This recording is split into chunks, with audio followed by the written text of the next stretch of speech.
各位网友，大家好，欢迎来到报明说。这期话题我们说一说外电分析韩国对华政策的要点，认为韩国绝不会介入台海问题。如同菲律宾总统小马克思一样韩国总统尹锡悦最近几个月在对华政策方面有了比较大的转变，更加倾向于美国，更加的反华。毫无疑问，这幕后的黑手就是美国。韩国未来将像日本一样积极的介入台湾问题吗？恐怕不见得。美国外交网站在3月21号发表文章称韩国将会远离台湾海峡的战争，有充分的理由认为韩国会把对美国和台湾的支持限制在很低很低的水平上。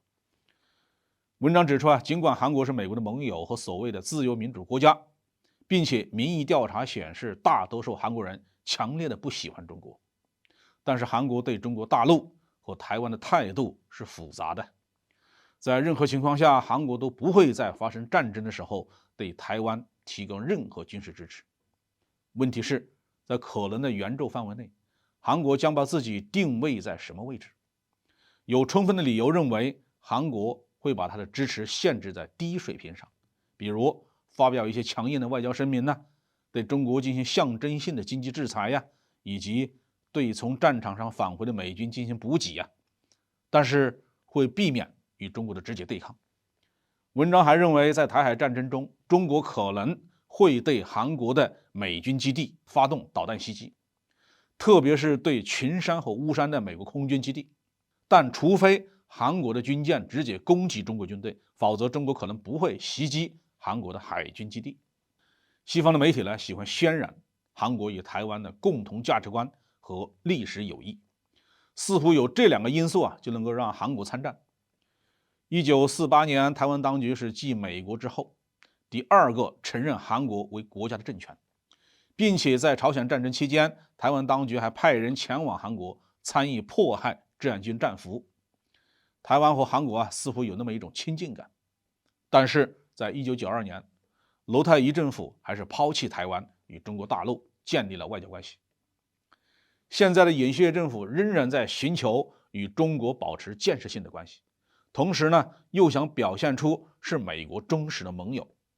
尹锡悦的几项举措表明，他和前任文在寅一样行事谨慎，不想与中国敌对。比如，尹锡悦在刚上任的时候聚集了文在寅关于萨德系统向中国做出的3不承诺，并表示他将部署更多的萨德导弹。但是他的国防部长后来表示，尹锡悦认为增加萨德导弹的部署是不现实的。同时尹锡悦政府还表示无意参与美国的导弹防御系统。再比如，在2022年8月，美国众议长佩洛西在窜访台湾之后，前往韩国的首尔访问。尹锡悦是故意休假，避免与佩洛西见面，而刺激中国。外交网站的文章认为，韩国之所以避免介入台海战争，主要有3个原因。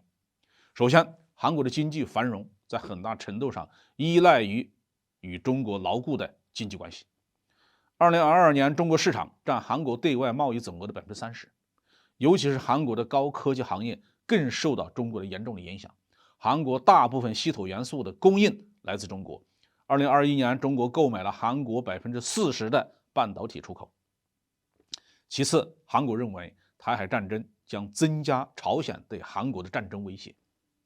韩国有人认为，美国保卫台湾的军事行动将导致美军撤离韩国，这将诱使朝鲜发动战争。另一部分人认为美国集中精力对付中国，将更容易被朝鲜的导弹和核试验吓倒，因此更有可能做出有利于朝鲜的让步。因此韩国需要加强自身的防御力量，而不是花费资源来帮助台湾。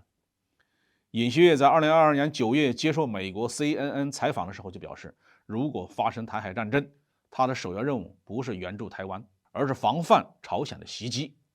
第3个原因是韩国政府认为对中国保持友好可以对朝鲜产生正面影响。文章总结认为当大国盟友的小国往往有2种恐惧，一个是被大国所抛弃，独自面对有威胁的对手，另一个是被大国拖入一场不必要的战争。不幸的是台海战争有可能给韩国同时带来这2种危险。如果美国人认为盟友在需要的时候毫无帮助，那么韩国就可能被美国所抛弃。而如果韩国选择援助台湾，就会牺牲与中国保持建设性关系的机会。韩国就是在这样的夹缝中求生存。应该说呢，这篇文章分析的还是比较到位的。我国就是要对韩国保持压力，让其不敢介入台海战争。其实对日本也是一样，只要我们能够在亚太地区保持对美日韩的军事优势，让他们介入台海战争的代价远超他们所能承受的程度，他们介入台海的积极性就会大大的降低。这是我们加强军事力量建设的目的。好，这句话题我们就说到这里。